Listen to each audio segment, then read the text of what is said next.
wa walidin wa mawalad. Dan demi bapak dan anaknya. Ini kalau dipahami secara syar'i pusing ayat ini.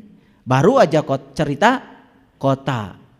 Cerita tempat tinggal kita di kota itu. Tiba-tiba dan demi bapak dan anaknya, kan pusing. Seperti ada loncatan. Tapi kalau dalam bahasa rasa, bahasa spiritual gak ada loncatan. Siapa bapak, siapa anak? Maaf. Bukankah diri kita ini adalah ruhku yang Allah tiupkan ke dalam diri kita? Allah berfirman, "Faiza sawaituhu wa nafakhtu fihi min ruhi." Dan ketika aku sudah sempurna menciptakan tubuhmu, aku tiupkan ruhku. Dan ruh itu adalah bagian dari dirinya Allah yang dipinjamkan menjadi pinjaman kehidupan kepada kita. Jadi yang meniupkan itu adalah bapak dan yang ditiupkan adalah anak. Kalau sudah ketemu kota itu, anak dan bapak tak terpisah lagi. Karena anak sudah ketemu bapaknya. Paham? Sekarang mah kalian belum. Kan masih nyari. Di mana bapak saya? Kan begitu. Betul apa tidak? Istilah bapak dan anak itu bukan berarti bapak melahirkan seperti di bidan. Ini bahasa sastra ini. Ini bahasa Rob, bahasa Tuhan. Nyambung sekarang. Coba, ada hubungan nggak dengan kota tadi? Jadi kalau kita sudah sampai di kota itu, ibarat tetes air sudah sampai di samudranya. Nah, tetes air itu kan masih di perjalanan, Isra masih di sungai. Begitu sampai di samudra, bukan tetes air, tapi dia menjadi lautan yang gagah. Begitu tetes sampai di samudranya, dia menjadi samudra. Jadi begitu percikan cahaya ilahi sampai di kota itu, dia bukan lagi percikan cahaya, dia sudah menjadi kota itu sendiri. Ketemu gak anak dan bapaknya? Manunggal gak anak dan kotanya? Itu tauhid itu. Kalau sudah masuk ke situ baru berlaku yang namanya hukum sibghatallah. Baru dia akan dicelup dengan celupan Allah. Makanya orang yang sudah sampai di situ welasan, asihan. Duitnya banyak tapi untuk orang banyak. Rezekinya banyak untuk orang banyak. Bukan memikirkan dirinya sendiri. Ada tuh orang sampai mati itu hartanya tidak dinikmati. Ada. Bukan yang di sini, bukan. Yang di sini mah nggak beda.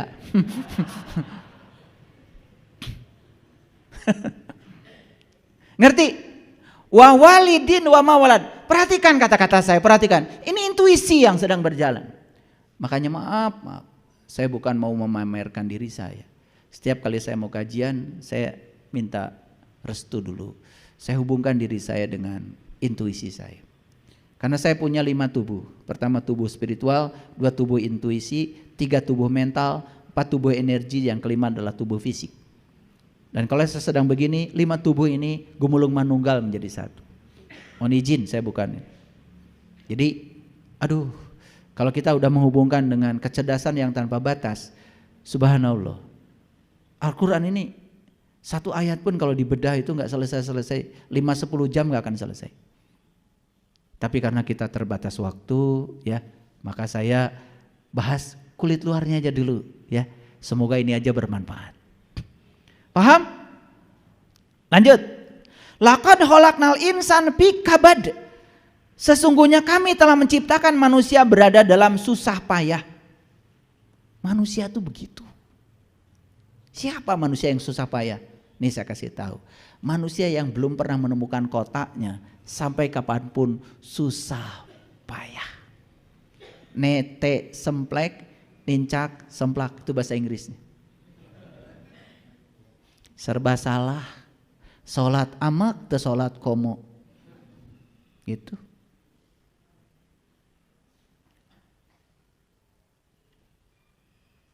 Paham? Jadi ayat ini cerita siapa? Siapapun yang belum menemukan kota dalam dirinya, belum menemukan pusat semesta dalam dirinya. Nih kata Allah, laqad khalaqnal insan fi kabad. Manusia itu susah payah. Cari uang susah payah. belajar ilmu susah payah. Makanya leluhur kita mengatakan kita itu puncak spiritualnya harus menjadi seperti bayi. Dan bayi itu apa? Bayi itu banyak berkah. Coba bayi itu nangis aja serumah orang datang. Sekarang kalian nangis, siapa yang datang? Nyebelin, nggak lucu. Jadi menjadi bayi itu lucu, ya. Nangis kasih susu, nangis ganti baju, betul nggak? Coba bayi. Arti menjadi bayi itu artinya bukan suci kembali, tetapi berkah semesta datang tanpa upaya. Saya harus buktikan ya sama kalian. Kalau sudah di titik itu, aduh, percikan cahaya sudah menyatu dengan asalnya. Tidak ada yang tidak bisa kita lakukan kalau kita mau. Tetapi orang yang sudah sampai di situ justru bebas dari keinginan. Ya, bebas. Sudah nggak pengen apa-apa. Hasbi Allah. Makanya ilmu ini tidak diberikan pada orang yang masih serakah. Ya, jadi kalau datang ke saya kemudian saya usir, kamu belum, masih serakah itu artinya. Jangan tanya saya, tanyanya diri kalian sendiri. Karena ilmu agung ini tidak akan diberikan pada orang yang serakah. Apalagi yang masih ngatur-ngatur Allah supaya ngikutin keinginan dia. Gak bisa. Ini ilmu buat mereka yang sudah selesai dari segala keinginan. Tapi justru ketika kita selesai dari segala keinginan, berserah diri kepada Allah, percaya kalau Allah akan ngasih yang terbaik. Di situ seperti bayi, semua berkah datang.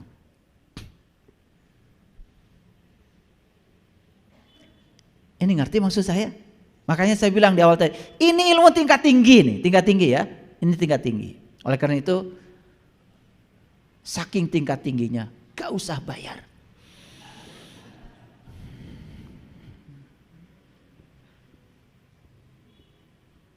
Makanya tidak ada tulisan di luar masjid ini, ditanggung tidak luntur. Apalagi luntur tidak ditanggung. Maaf ya, yang perlu iklan itu hanya ilmu-ilmu yang tidak percaya pada ilmu itu. Ilmu sejati gak perlu iklan. Ada yang dapat undangan dari saya?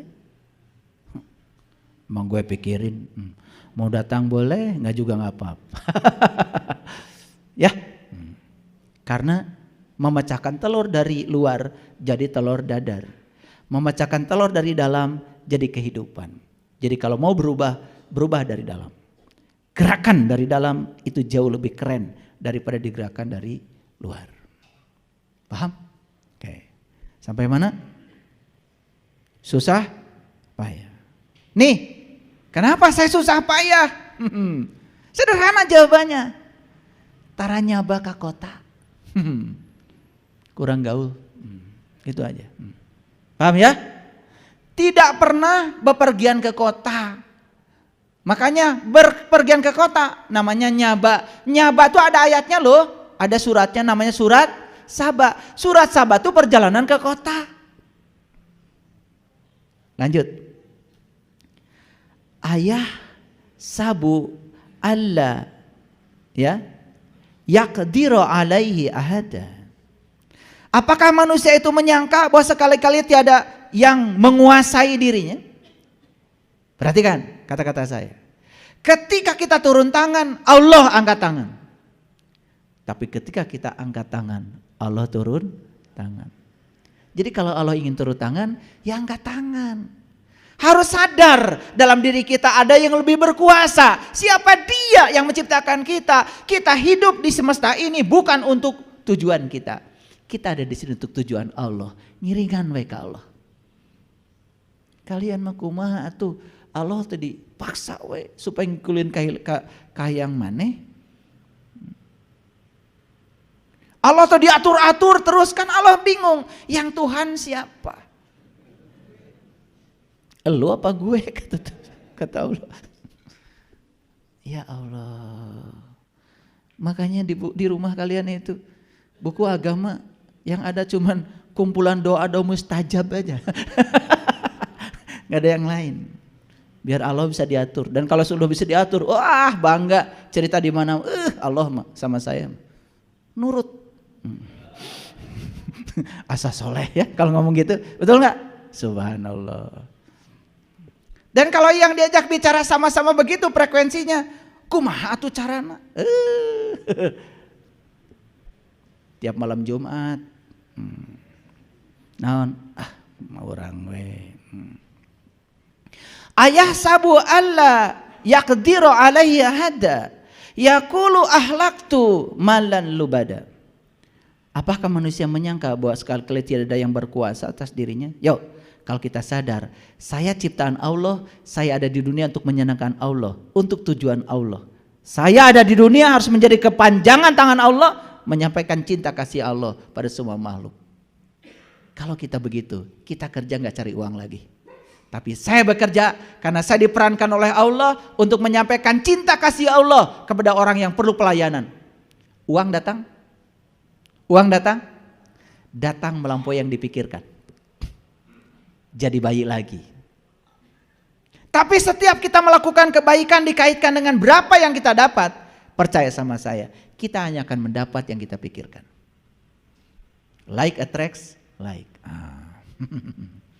Ini saya menggunakan bahasa akademik ya, tapi bahasa akademik tingkat TK sebetulnya ini.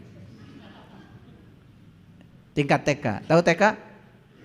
Taman kawak-kawak. Ini kawak semua ya, udah kawakan.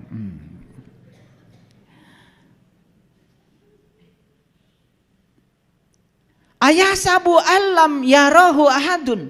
Apakah dia menyangka bahwa tiada yang melihatnya? Lanjut. Lalu apa kaitannya nih surat Al-Balad dengan kajian kita hari ini? Lihat selanjutnya. Ini ayat 8 sampai 13. Alam naj'allahu ainain. Bukankah kami telah memberikan kepadanya 2 buah penglihatan? Yuk, lihat saya semua. Bukan 2 mata. Kalau 2 mata ya sudah, kita punya kiri kanan. Mata kita ini 1. Ini untuk melihat yang lahir. Makanya kalau mata ini yang terbuka, cuman melihat yang lahir.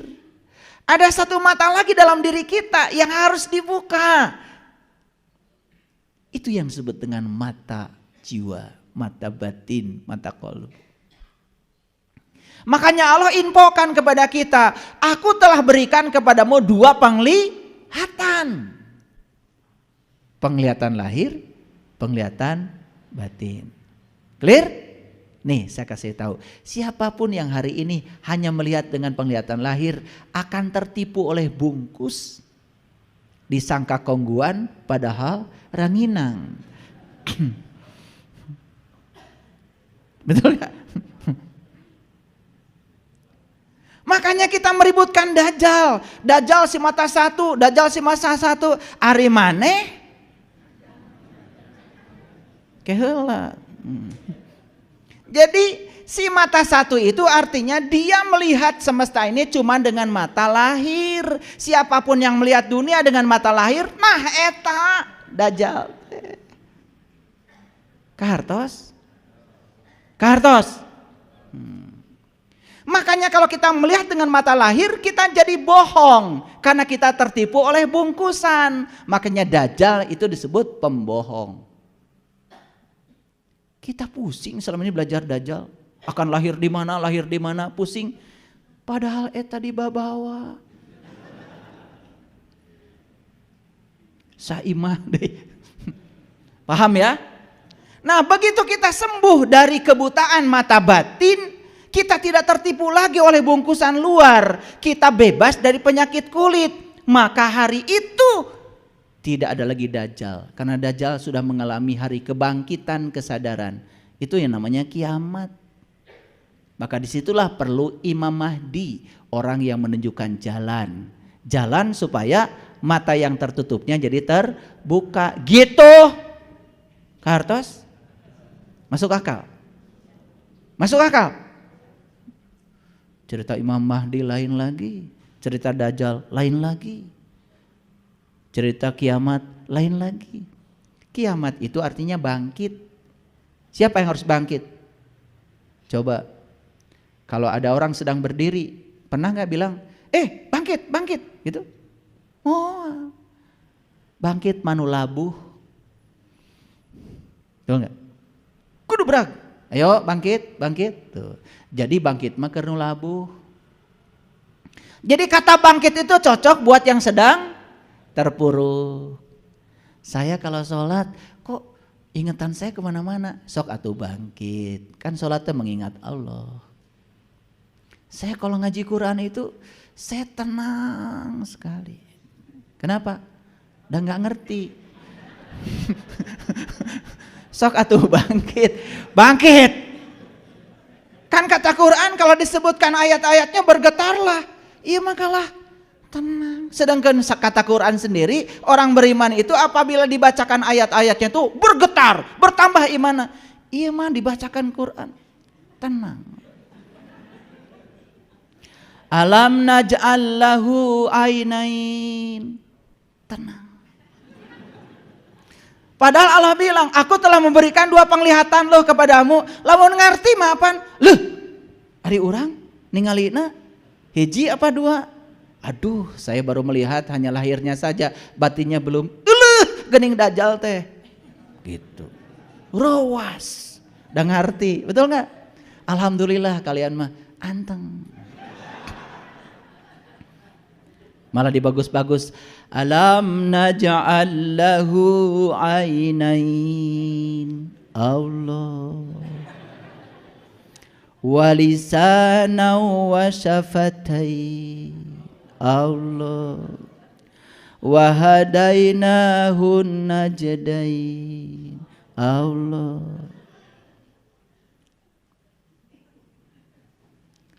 Malah di Quran Allah bilang, aku jadikan kamu kera yang hina. Allah.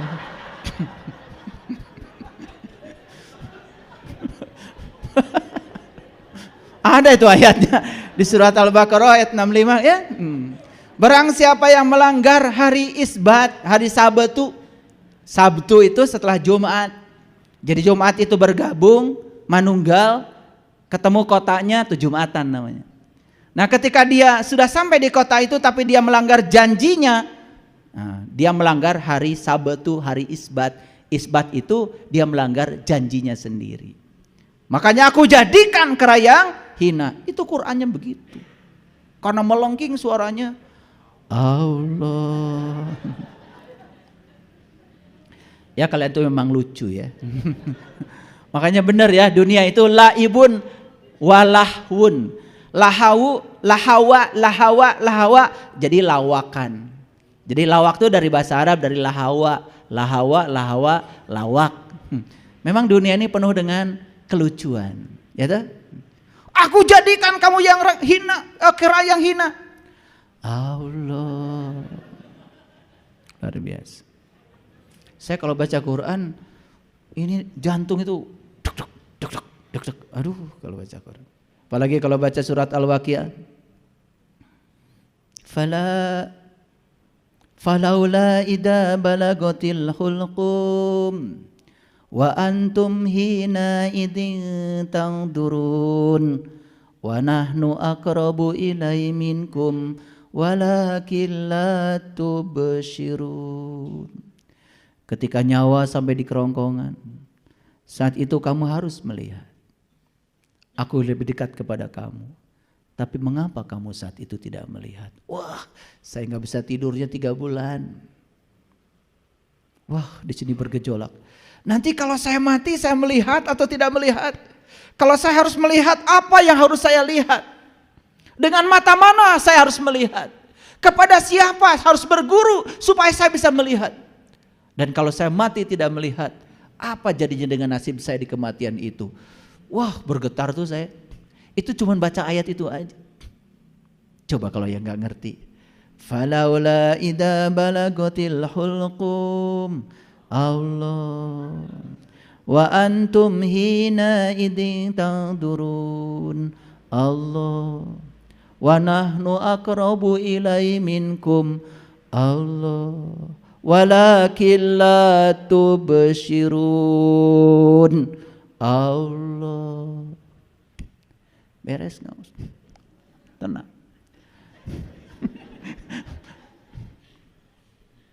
Luar biasa ya. Yuk lihat saya sekarang. Alam naj'al lahu ainain. Ngerti sekarang? Kamu diberikan 2 penglihatan loh kata Allah. Itu dijelaskan dalam Quran surat Al-Isra ayat 72. Barang siapa yang buta di dunia mata kolbunya, maka di akhirat dia akan lebih buta dan jalannya jadi sesat. Wa man kana fi hadhihi a'ma wa huwa fil akhirati a'ma wa adallu sabila. Jelas sekali. Ayat itu mendukung ayat ini bahwa kita diberi 2 penglihatan. Walisanan wa syafatain. Yuk lihat saya. Saya punya 2 bibir. Bibir atas, bibir bawah. Dan saya punya 1 lidah. Bibir atas, bibir bawah bukan salah benar. Bibir atas dan bibir bawah bukan baik buruk. Tapi bibir atas dan bibir bawah ini menari dari tadi, yang menyebabkan saya bisa mengeluarkan suara yang dimengerti oleh kalian. Coba saya tidak punya bibir atas.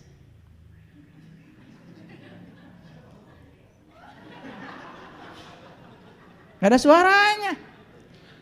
Atau bibir atas saja tidak punya bibir bawah. Gak ada suaranya.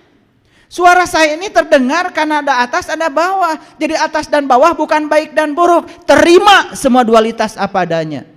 Ikuti tarian semesta. Lidah ini bisa menari dengan sempurna. Keluar kata-kata yang bisa dimengerti. Itu kaitannya dengan tadi kecerdasan.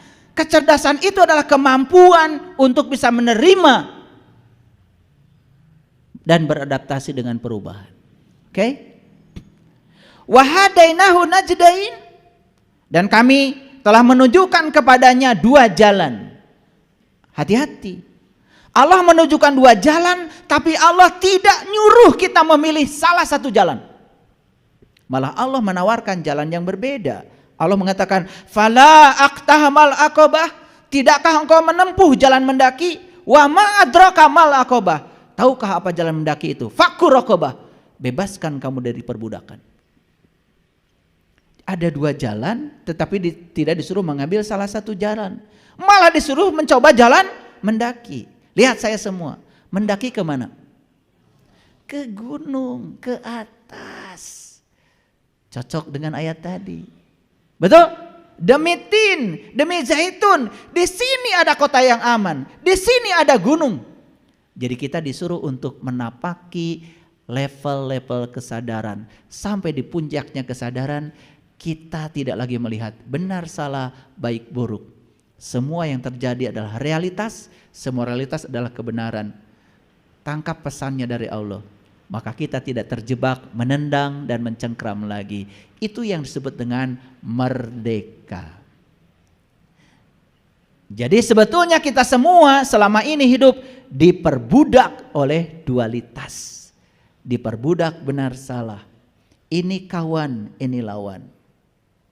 Betul? Ini teman, ini musuh. Wah, hidup kayak gitu. Coba, orang yang baik kepada kita teman. Orang yang tidak baik kepada kita guru, sama-sama teman. Coba, terima semua apa adanya. Keren. Orang yang pelit, sahabat. Yang baik, sahabat. Semua terima apa adanya. Orang yang baik, kasih oleh-oleh sedikit aja karena sudah baik. Yang pelit, kasih oleh-oleh banyak sedikit. Nah, biar sadar. Biar merasakan. Kalau dia merasakan pemberian itu enak, semoga dia bisa memberi pada orang lain. Dia bisa merasakan enaknya memberi. Kan gitu. Jadi gak ada yang salah di semesta ini. Semua baik-baik saja karena pikirannya sudah istirahat. Keren gak kalau hidup sudah begitu? Siap gak memasuki perubahan? Siap gak beradaptasi dengan semua perubahan? Nah, itu namanya cerdas. Kalau masih menolak perubahan, masih ingin di zona nyaman, itu namanya masih belum cerdas alias idiot. Udah bisa ngukur sekarang? Makanya selesai kajian ini bisa langsung ngukur. Oh, saya ternyata belum begitu cerdas. Karena setiap ada yang berubah, saya melawannya. Setiap ada yang berubah, saya menolaknya. Karena pikiran saya tidak rela untuk melepaskan semua identifikasi saya dengan pikiran saya. Itu yang membuat kita hidup penderita. Itu jadi sumber penyakit. Akibatnya ruhaninya kita keruh, fisik kita pun sakit. Berbagai macam penyakit datang tanpa diundang. Seakan-akan tanpa diundang, bukan? Padahal kita telah mengundangnya. Cuman kita tidak merasa kalau kita menyebarkan tamu undangan. Gitu aja. Sampai sini clear? Oke. Keren gak Quran surat Al-Balad? Oh keren. Ayat selanjutnya. Ya. Atau memberi makan pada yang kelaparan. Jadi setelah kita tadi naik, mendaki, membebaskan diri dari perbudakan, cukup? Belum. Kata Allah, berilah makan yang kelaparan. Berilah makan pada hari kelaparan. Siapa yang kelaparan? Siapa yang kelaparan hari ini? Siapa? Jangan ngarang. Ayat selanjutnya. Yatiman da makharobah. Yatim yang ada hubungan kerabat. Jadi yang lapar sekarang itu adalah yatim. Siapa yatim? Yatim itu yang tidak dilahirkan. Siapa yang tidak dilahirkan? Yang tidak dilahirkan adalah jiwa kita. Tubuh dilahirkan, ada ayah ibunya. Tapi jiwa tidak dilahirkan. Kata Quran, jiwa itu ditiupkan. Siapa yatim? Yang tak beribu, yang tak berbapa. Jadi yatim itu sebetulnya adalah jiwa kita. Nih jiwa kita hari ini kelaparan. Kenapa? Bertahun-tahun tidak dipedulikan. Karena kalian cuma ngasih makan tubuh saja. Tapi jiwa gak dikasih makan. Jiwa itu adalah nur, makanan jiwa adalah nur. Karena jiwa jarang pergi ke kota. Yuk nanti kalau sudah punya ilmunya, ajak jiwa ke kota. Banyak makanan di sana. Makanan jiwa, indah sekali. Makanya Nabi Ibrahim ketika melakukan pencarian, kan ketemu bintang, ketemu bulan, ketemu matahari, betul? Nabi Muhammad ketika melakukan pencarian ketemu An-Najm, bintang juga. Betul? Luar biasa. Itulah yang disebut dengan kota yang aman. Atau kepada orang miskin yang sangat fakir. Siapa orang miskin? Saking jiwa ini tidak pernah disantuni, akibatnya jiwa ini menjadi miskin, fakir, gak terurus. Maaf ya, maaf. Kalau saya melihat jiwa-jiwa ada di sini, kasihan, gak terurus. Kalian cuma makan ini aja, ya, mulut fisik ini yang dikasih makan, tapi mulut jiwa sampai sekarang boro-boro ngasih makan, mulutnya aja sampai sekarang gak tahu sebelah mana. Betul apa tidak? Kadang-kadang suka GR ya. Kalau dengar pengajian, lagi apa ibu? Ini lagi santapan ruhani. Aduh, pengajian kayak gini, ini santapan pikiran. Santapan ruhani bukan begini. Kan yang sedang saya ajak bicara pikiran. Kalau santapan jiwa tuh jiwa makan. Kapan itu? Nah, itu harus tahu ilmunya. Cari dulu mulutnya sebelah mana, cari makanan bagi jiwa apa. Kasih makanan yang bernutrisi. Kalau jiwanya bernutrisi, tumbuh jiwanya secara dewasa. Maka orang yang jiwanya tumbuh cerdas. Nah, ciri orang yang tumbuh jiwanya, maka dia punya kemampuan adaptasi terhadap perubahan. Biarkan dunia berubah, biarkan datang dan pergi. Dia jadi penonton aja. Keren. Keren gak kalian hari ini? Belum. Enak aja.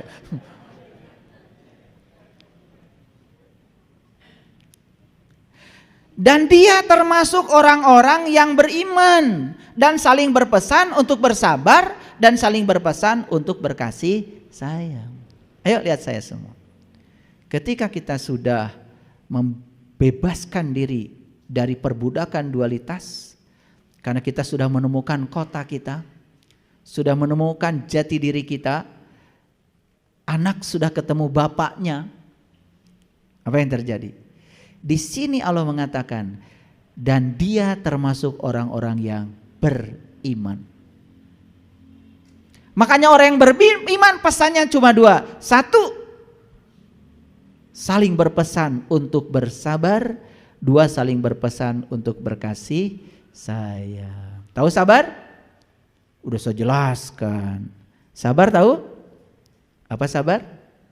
Menerima realitas tanpa syarat. Sabar. Karena realitas itu kebenaran. Itu diambil dari Quran surat Al-Ashr. Wa tawasau bil haq wa tawasau bis sabr. Kebenaran adalah segala yang terjadi, itulah kebenaran. Itu realitas. Karena di balik semua tidak mungkin tidak ada kehadiran Dia. Makanya siapapun yang bisa menerima realitas tanpa syarat, maka dialah orang yang sabar. Paham? Yuk kita saling bertausiah dalam sabar dan kasih sayang. Makanya kalau kita sudah bisa menerima semua realitas tanpa syarat, maka muncul dari sini tadi menyelinap yang namanya kasih. Walasan asihan. Makanya kan ajaran leluhur kita tuh sili asah, sili asih, sili asuh, sili wawangi, luar biasa. Simbolnya dua, maung, manusia unggul, sama kujang, kukuh karena janji. Itu yang diajarkan Eyang Prabu Siliwangi, Raja Pasundan yang sangat terkenal. Makanya ajaran leluhur kita disebut ajaran Ra. Ra itu cahaya. Makanya Ra itu jadi nama-nama penting di negara ini. Negara ada Ra-nya. Bendera ada Ra-nya. Tentara ada Ra-nya. Nusantara ada Ra-nya. Pergi ke Jepang ada kuil Na-Ra. Pergi ke Mesir ada piramid Amon-Ra. Jadi Ra itu aslinya dari sini. Makanya daerah ini disebut Parahiang. Pa itu adalah tempat, Ra itu cahaya, Hiang itu adalah leluhur. Jadi ini adalah tempat para leluhur yang sudah mencapai cahaya. Makanya ajarannya adalah Sunadayana. Su itu artinya abadi atau besar, Na itu artinya api, Da itu besar. Jadi Su itu artinya keabadian, Na itu artinya adalah api, Da itu besar. Jadi sebetulnya cahaya abadi yang besar. Cahaya abadi yang besar sering dikaitkan dengan matahari. Jadi sebetulnya Sunada yang kemudian jadi Sunda dianggap oleh orang yang nggak tahu itu nama etnis. Bukan. Sunda itu artinya matahari. Makanya ajarannya leluhur kita namanya Sunadayana. Yana itu jalan.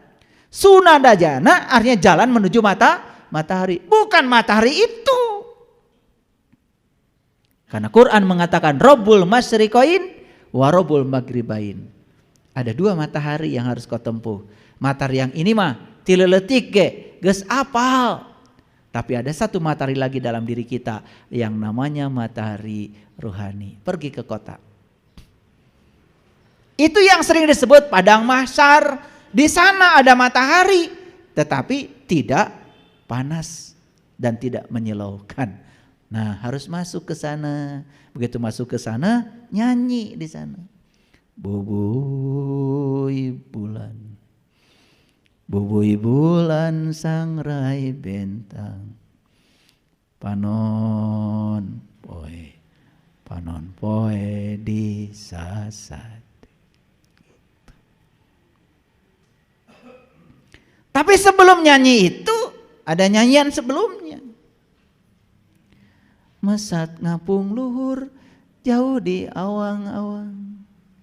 Meberkeun jangjangna bangun taya karingrang. Nabi Muhammad juga katanya Isra Mi'raj pakai buruk. Ada jangjang dong. Betul? Leluhur kami di sini sama pakai manuk dadali. Kade lain helang.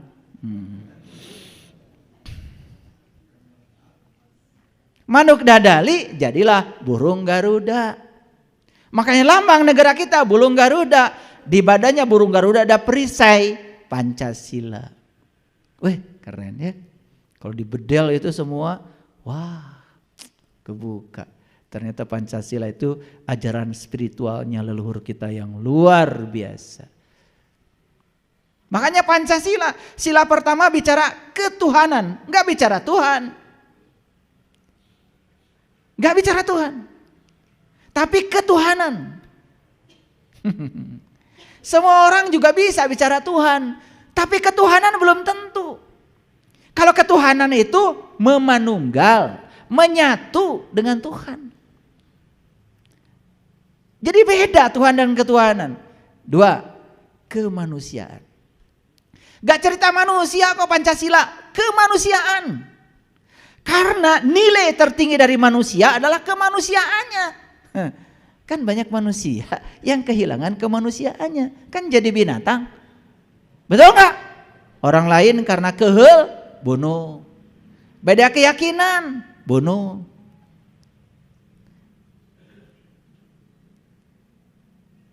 Hebatnya leluhur kita. Kata-katanya sudah cerdas. Makanya bahasa itu melambangkan kecerdasan. Sila ketiga, persatuan. Karena persatuan itu dibutuhkan untuk bisa mengikat semua perbedaan. Sila keempat, kerakyatan. Dipimpin oleh hikmah dan kebijaksanaan. Itu dua-duanya bahasa Quran. Yu'til hikmata mayyasha wa mayyutil hikmata faqad utiya khairan katsir wa may yazakaru ila ulil albab. Makanya untuk mencapai hikmah harus jadi ulul albab, lagi-lagi ahlul bait. Makanya sila yang terakhir adalah keadilan. Keren. Sayang sekali kita tidak mengerti isinya. Bahkan kalau upacara bendera pun ya bilih teka absen. Kadang-kadang menghormat bendera aja karena nggak ngerti. Ngaplek. Indonesia tanah airku. Gagal. Karena kita tidak tahu merah putih itu apa. Merah putih itu darah. Merah putih itu adalah awal kehidupan. Purwa daksina, asal muasal kita. Merah putihnya bendera Indonesia sangat berbeda maknanya dengan merah putihnya bendera bangsa lain. Karena kultur kita yang membedakan. Hormat itu. Indonesia tanah airku, tanah tumpah darahku. Di sanalah aku berdiri, jadi pandu ibuku. Siapa ibumu itu? Bumi ini ibu kita. Semua kita dilahirkan oleh bumi ini. Bapak kita adalah matahari. Betul? Apakah ayah ibu kita bisa mengeluarkan sperma kalau tidak makan? Dari mana makanan itu? Dari bumi. Hasil kerja daya sambung semesta. Ibu dengan bapak. Bapaknya adalah matahari. Gak ada matahari, gak ada beras. Gak ada jagung. Gak ada ikan, gak ada daging. Betul? Suka nyanyi lagu Indonesia Raya? Gak sadar lagi.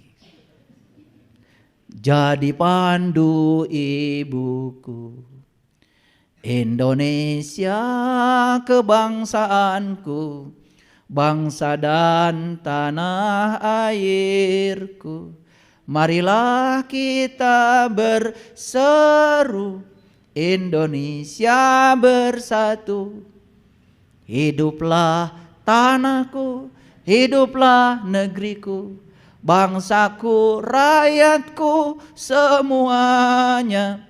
Bangunlah jiwanya, bangunlah badannya untuk Indonesia Raya. Indonesia Raya, merdeka, merdeka, tanahku, negeriku yang ku cinta. Indonesia Raya, merdeka, merdeka, hiduplah Indonesia Raya. Luar biasa. Itu lagu spiritual, itu doa. Doa bangsa kita itu.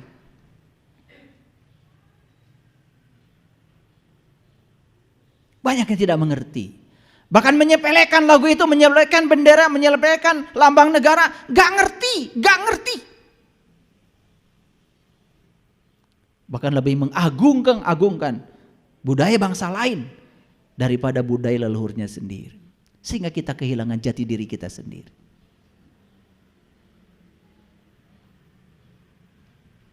Bapak Ibu, kok saya hari ini ingin mengajak kita semua untuk bangkit. Ya, sebentar lagi kita akan pesta demokrasi, berpesta saja dengan penuh sukacita. Beda pilihan, biasa. Hormati perbedaan, hargai perbedaan. Tidak usah berantem karena perbedaan. Ya, yuk kita rayakan pesta demokrasi ini dengan penuh sukacita. Jangan berantem. Aduh. Yang rugi kita sendiri. Apalagi sampai bakar-bakaran. Saya pernah itu dulu. Dulu ini sejarah ya. Saya diundang kajian itu di suatu tempat. Begitu sebelum kajian, saya di briefing dulu oleh tim panitia. Ya. Awas, di sini markasnya capres ini. Kalau Anda nanti ya berbeda, tidak mendukung capres ini, nanti Anda nggak bisa pulang. Wah, dikiranya saya bermental seperti itu. Ya udah, saya jadi wasit aja. Saya ceramahnya tidak ada kaitan dengan politik. Karena saya datang ke dunia ini untuk menyatukan dan melatih untuk menghargai perbedaan. Oke. Indah gak? Indah gak ayat Quran tadi? Terasa indahnya sekarang? Siap untuk menjadi orang cerdas? Siap? Oke. Ulangi lagi, siapa orang cerdas itu? Yang mampu beradaptasi dengan perubahan. Oke? Oke. Suami dulu ganteng? Sekarang? Tambah ganteng. Bagus. Istrinya dulu cantik? Sekarang? Tambah cantik. Keren itu, siap menerima perubahan. Ya, udah, terimalah ya pasangan hidup kita, manusia terhebat di semesta yang dipasangkan untuk kita. Kita tidak akan menjadi kita yang hari ini kalau pasangan kita bukan dia. Keren bukan? Keren. Baik, saya kira itu saja yang bisa saya sampaikan hari ini. Semoga kuliah kita hari ini memberikan semangat baru, ya, semangat baru. Dan saya yakin ya para sahabat semua punya semangat untuk terus menjadikan hidup ini lebih bermutu dan berkualitas. Terima kasih. Assalamualaikum warahmatullahi wabarakatuh.